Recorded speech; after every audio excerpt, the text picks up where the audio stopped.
par les remerciements parce que nous devons impérativement conclure cette table ronde à 16h45 et je crains beaucoup les conclusions précipitées, les remerciements précipités. Et il y a quand même beaucoup de gens que je tiens à remercier. Alors d'abord, au nom de vous tous, je remercie les 4 intervenants qui ont accepté de participer à cette table ronde que je vais vous présenter. Je vous remercie aussi, vous tous, d'être venus nombreux, malgré un sujet dont on nous a beaucoup dit qu'il rebuterait les apéistes. Voilà. Et bon, manifestement, ce n'a pas été le cas. Et je veux remercier aussi, bien sûr, l'équipe de préparation de cette table ronde. En premier lieu, Monique Boer, qui vraiment, c'est elle qui a lancé l'idée de cette table ronde et qui a porté le projet jusqu'à aujourd'hui. Voilà. Donc, voilà, je crois qu'on peut l'applaudir parce que vraiment, c'est grâce à elle que se tient cette table ronde aujourd'hui.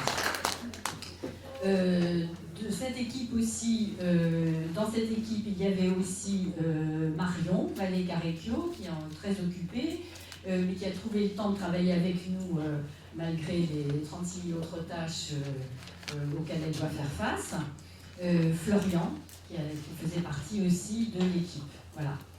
Je voudrais aussi remercier Simone Ferradou, parce que sans laquelle rien ne serait possible, parce que c'est elle qui, outre ses nombreuses responsabilités, importantes responsabilités à l'APA, s'est chargée de cette tâche souvent ingrate de trouver des salles pour nos réunions et rencontres. Et vraiment, je voudrais la remercier au nom de nous tous, là, Simone, et je crois qu'on peut l'applaudir parce que franchement, elle a beaucoup de mérite parce que c'est pas facile, hein, c'est vraiment pas facile de pouvoir nous réunir comme ça. Voilà. Donc, on va s'efforcer je vais surtout m'efforcer de respecter un horaire un peu serré. Nous allons écouter nos 4 intervenants jusqu'à 16h15. Nous aurons une demi-heure de questions et débats. Et de 16h45 à 17h15, Virginie Linhart dédicacera ses livres. Elle l'a accepté. Je l'en remercie de vouloir bien faire cette séance de dédicace à l'issue de cette table ronde.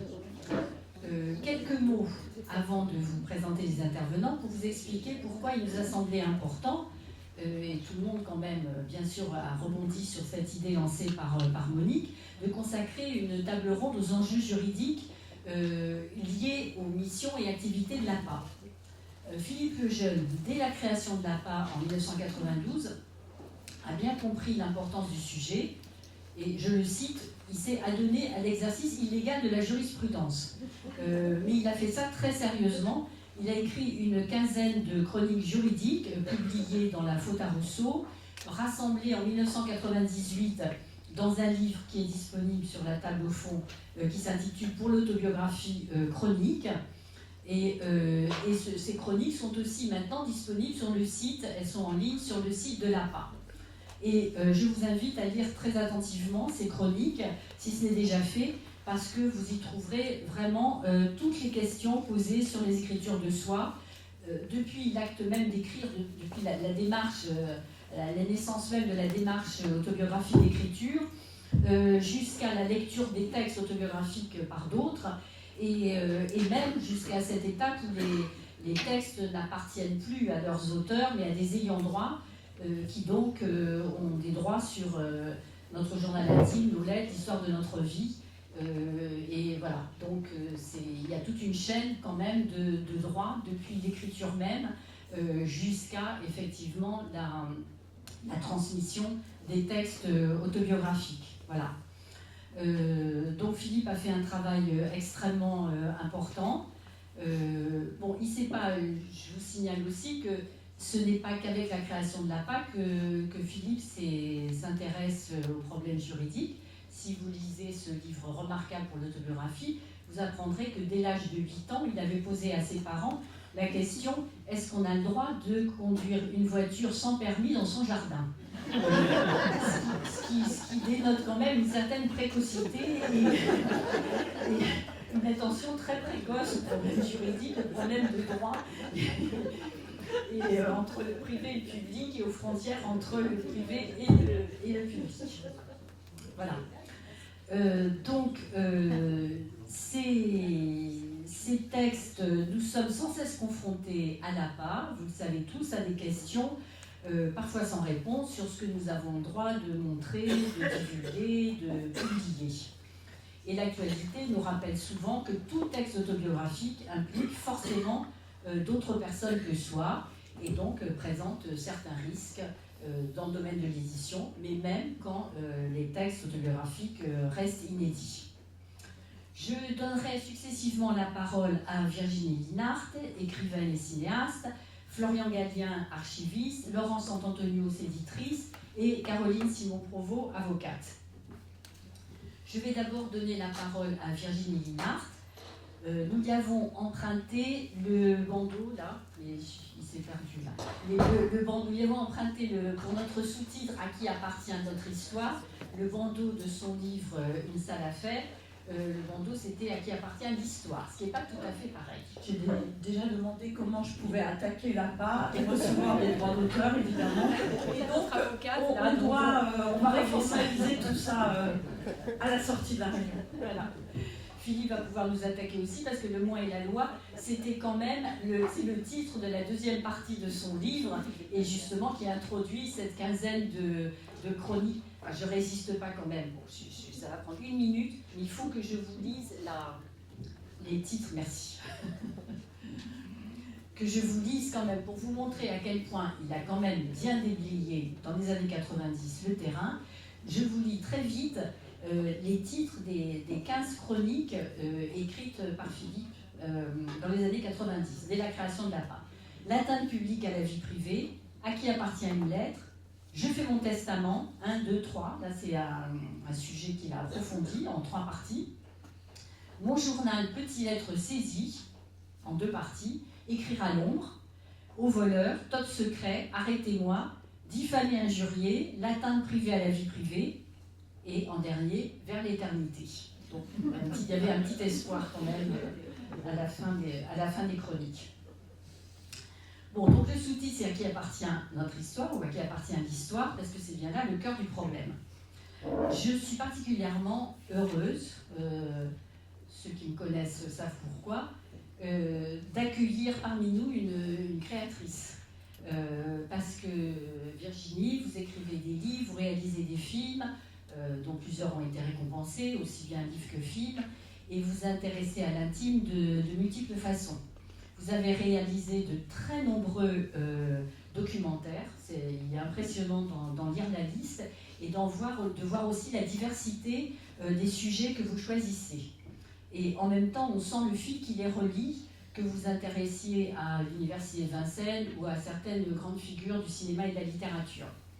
Le dernier documentaire en date, c'est Mémoire intime, documentaire sur François Mauriac, qui a été programmé récemment sur France 5. Je crois qu'on peut le voir encore en replay, donc je vous conseille de vous précipiter pour le voir. Replay jusqu'au 21 mars. Vous tapez François Mauriac, Virginie Linhart, et boum, vous avez le film. Je crois que je l'ai fait juste pour ça. Pour le plaisir de l'accolade. Donc voilà, vous avez 6 jours là pour voir le film sur France 5, parce qu'il n'est pas facile, on en parlait au déjeuner, de voir, moi j'avoue qu'il y a beaucoup de documentaires que je n'ai pas vus et que vraiment il me tarde de voir, et c'est pas facile. La diffusion des documentaires est vraiment limitée, là on pourra peut-être un peu en parler, et c'est bien dommage. Vous avez aussi, Virginie, écrit plusieurs livres en croisant toujours le personnel et le collectif. Je vous cite, « J'ai toujours mêlé dans mes films l'universel à l'intime, articulé le personnel au collectif, ancré l'itinéraire de l'individu dans le monde qui l'entoure. Cette pratique, je l'ai aussi expérimentée dans mes ouvrages. » Vous avez publié en 2008 un livre sur votre père, célèbre auteur de l'Établi. Votre livre était intitulé « Il a eu un grand succès le jour où mon père s'est tu ». Vous avez écrit d'autres livres que je ne peux pas citer, dont un livre sur les survivants de la Shoah, mais en vous intéressant en particulier à l'expérience du retour. Je ne peux pas citer encore une fois tous vos livres, mais là aussi on sent bien qu'il y a un fil qui les relie. Enfin, à mon avis, c'est toujours la recherche d'un angle différent nouveau, original, pour éclairer les pages de notre histoire par le détour de l'intime, et avec toujours une très forte implication personnelle de votre part dans chaque sujet. Si nous vous avons invité à intervenir aujourd'hui, c'est parce que vous avez publié en 2020 L'effet maternel, un livre autobiographique dans lequel vous racontez une expérience particulièrement douloureuse et violente. Et cette publication de L'effet maternel en 2020 a donné lieu à une autre expérience d'une très grande violence, elle aussi, et à un procès que vous racontez dans un autre livre, Une sale affaire, ici, qui est disponible là sur la table. Ce livre publié en 2024 n'est pas seulement l'histoire d'un procès, mais page après page, il pose toutes les questions sur les sujets qui nous occupent aujourd'hui. Avons-nous le droit de dire, d'écrire notre histoire, de vouloir la partager, la transmettre? Comment peut-on contester ce droit? Vous allez nous présenter, nous expliquer et reprendre justement certaines de ces questions fondamentales que vous posez dans ce livre. J'ai rarement autant annoté un livre, et pas simplement en rapport avec c'est la table ronde d'aujourd'hui, mais vraiment, je ne saurais trop vous conseiller avec ce livre et le livre de Philippe. Je crois qu'à tous les deux, vous avez fait le tour de toutes les questions qu'on peut se poser sur justement le moi et la loi. Je vous laisse la parole. Bonjour, merci d'être là.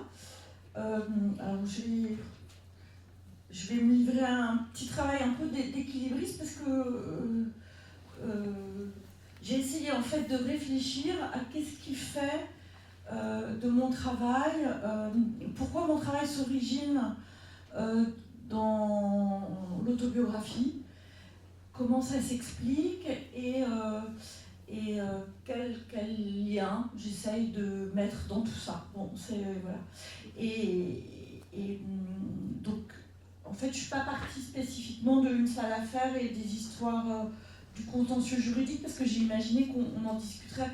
Je trouvais que c'était un peu difficile de rentrer direct de plein pied sur une histoire qui est quand même une sorte de gros traumatisme pour moi, qui a été le fait que ma mère et mon ex-compagnon ont tenté de m'empêcher de publier ce livre et que je les ai retrouvés, enfin celui-là, L'effet maternel, et qu'on s'est retrouvés au tribunal, etc.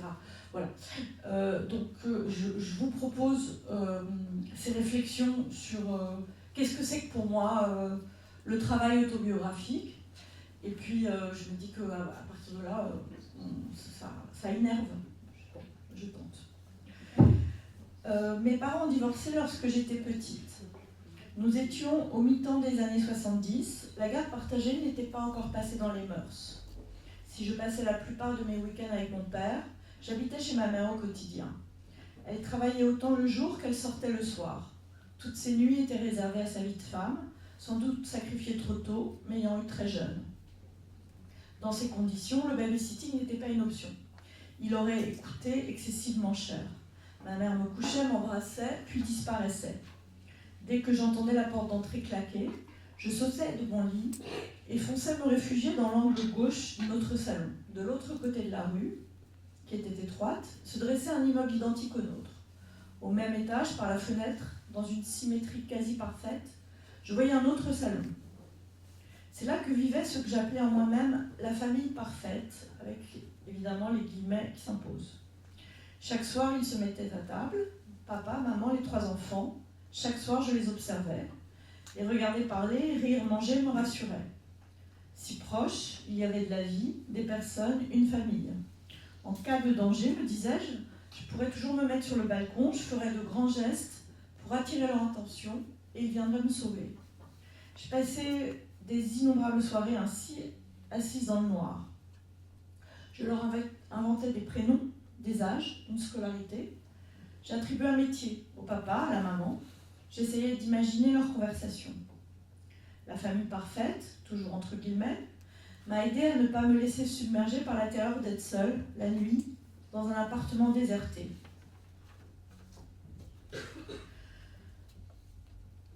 Je crois que avoir choisi la voie du documentaire est tout sauf anodin.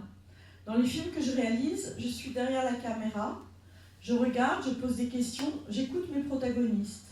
D'une certaine manière, je continue d'être derrière la vitre, mais depuis que je suis grande, je m'autorise à prendre la parole, à questionner.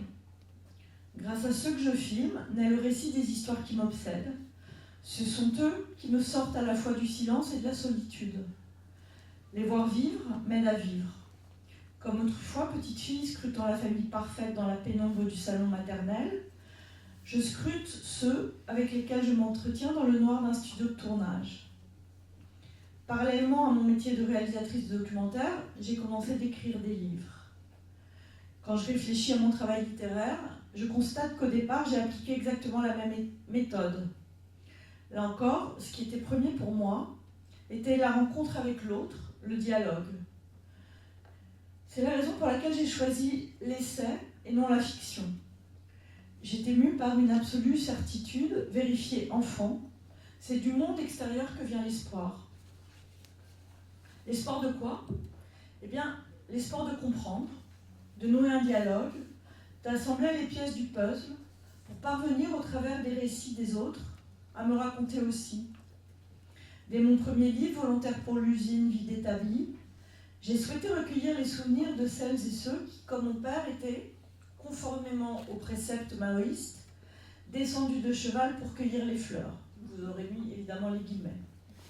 Au nom de cette formule énigmatique, quelques centaines d'étudiants avaient renoncé à leurs études, à leur position privilégiée dans la société pour s'établir en usine, afin de convertir les ouvriers à l'idéal révolutionnaire, en droite ligne du mouvement de mai 68. Fille de celui qui s'est rendu célèbre par un livre qui fera de lui pour toujours l'établi, paru aux éditions de Minuit en 1978, on aurait pu imaginer que je n'avais rien à apprendre de cette expérience politique extrême. C'est tout l'inverse. Lorsque j'avais 15 ans, mon père Robert Linhart est tombé malade. Il s'est muré dans un silence qui ne m'a pas permis d'en savoir davantage que ce que révèle la lecture de son livre, devenu un classique. Ainsi, dès l'adolescence, il m'est apparu clairement que l'espoir d'une parole énoncée sur l'engagement paternel ne pourrait advenir qu'en dehors de la famille. Comme dans l'enfance, c'est le fait de regarder ailleurs, de me tourner vers d'autres, en l'occurrence les établis qui m'ont accueilli pour la plupart en raison de mon patronyme, que j'ai brisé une première fois le silence et la solitude dans lesquels m'avait enfermé, à son corps défendant mon père. Alors, puisque l'espoir venait du monde extérieur, j'allais continuer. Pour mon livre Le jour où mon père s'est tu, je suis partie à la recherche de ceux qui, comme moi, avaient des parents d'extrême gauche, engagés dans le mouvement de mai 68, puis dans le militantisme des années 70. C'est en écoutant ces enfants devenus adultes que me sont revenues les bribes de ma propre histoire. Dans nos familles, la politique prenait le pas sur tout. L'amour, l'argent, le travail, la réussite. La politique était première, irremplaçable. En son nom, nos parents nous ont laissé grandir à côté d'eux plutôt qu'avec eux. Ce sont les témoignages rassemblés qui ont fait ressurgir des souvenirs que j'avais cru perdus à jamais. L'étrangeté, la gaieté et la violence de cette enfance-là. Sa radicalité aussi. C'est ainsi qu'est née une forme littéraire que peut-être je qualifierais, mais on en discutera, d'autodocumentaire. À mes yeux, l'autodocumentaire mêle la grande histoire et l'intime, les témoignages collectifs et les souvenirs personnels. Cette méthode n'est pas celle de la romancière, mais appartient à la littérature, parce que mon écriture ne relève pas du témoignage. En tous les cas, elle ne se limite jamais au strict témoignage. C'est dans l'imbrication précise entre ma trajectoire singulière et l'histoire politique et sociale de notre pays que j'écris au plus près, dans ce que j'écris au plus près de l'intime et dans ce que j'ai compris du grand récit collectif que se fabrique mon écriture. C'est une façon de sonder le passé, d'expliquer le réel, d'analyser les récits recueillis en passant d'abord par les autres pour parvenir à se raconter soi-même. C'est grâce aux autres que j'ai réussi à écrire à la première personne à remettre du jeu, JE, dans le nous, à comprendre ce qu'il y avait de collectif dans cette enfance singulière. Au travers de mon récit, je crois avoir démontré que les enfants nés de cette histoire-là formaient aussi une génération, peut-être même une sorte de famille, qui sait. Une famille qui ne serait pas unie par les liens du sang, mais par une temporalité politique commune. Cette famille-là, c'est une famille choisie. Ce que je peux en dire aujourd'hui, c'est que la rencontrer a changé ma vie. À partir du jour où mon père s'est tu, c'en était fini pour moi du silence, comme de la solitude. Désormais, j'avais une sorte de mode d'emploi pour en sortir et j'allais continuer de l'appliquer. Ensuite, j'ai travaillé sur un nouvel essai, une quête biographique qui mêle des entretiens filmés avec des survivants d'Auschwitz sur leur vie après les camps et des éléments d'enquête sur ce qu'ont vécu mes grands-parents juifs polonais qui se sont cachés pendant la guerre et ont échappé aux rafles en France. Cette fois-là, il s'est agi pour moi d'inscrire l'histoire de ma famille paternelle dans l'histoire collective des survivants de l'extermination des Juifs d'Europe. Avec les rescapés rencontrés par eux, grâce à eux, je bâtis une autobiographie qui ne s'origine pas dans la fascination du soi. Ce récit, La vie après, fonctionne comme les deux précédents sur le mode de l'enquête. Une enquête qui n'a rien de scientifique, que je revendique résolument subjective. J'y vais pas à pas. Chaque rencontre enclenche des souvenirs qui me sont propres, en particulier ceux de mon enfance aux côtés de mes grands-parents. C'est une sorte de pelote de laine. Je tire le fil de ces trajectoires collectives. Je tisse le récit de ce qu'ont vécu les témoins de la Shoah. Ce qu'ils me disent, m'apprennent, me montrent, me permet de trouver les mots pour écrire une histoire qui ne m'a jamais été racontée, celle de mes ascendants.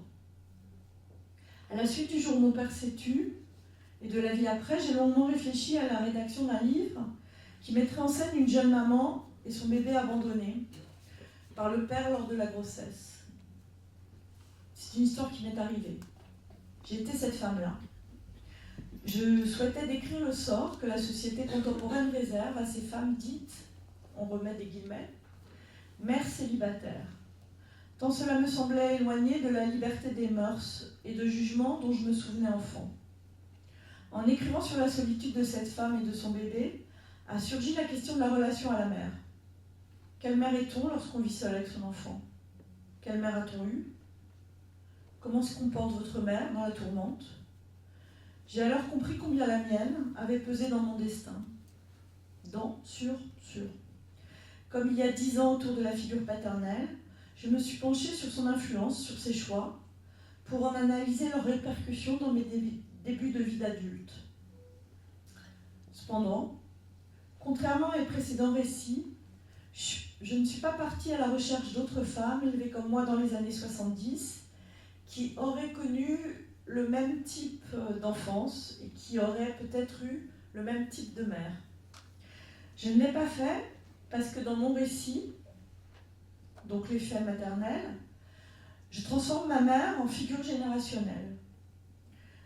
Pourquoi en figure générationnelle? Parce que j'en fais une femme qui est animée par la logique singulière de la période traversée par des événements historiques cruciaux, mai 68, le féminisme, l'émancipation sexuelle. J'en dresse un portrait représentatif de sa génération qui dépasse son être propre. Et je la transcende en l'inscrivant dans sa généalogie.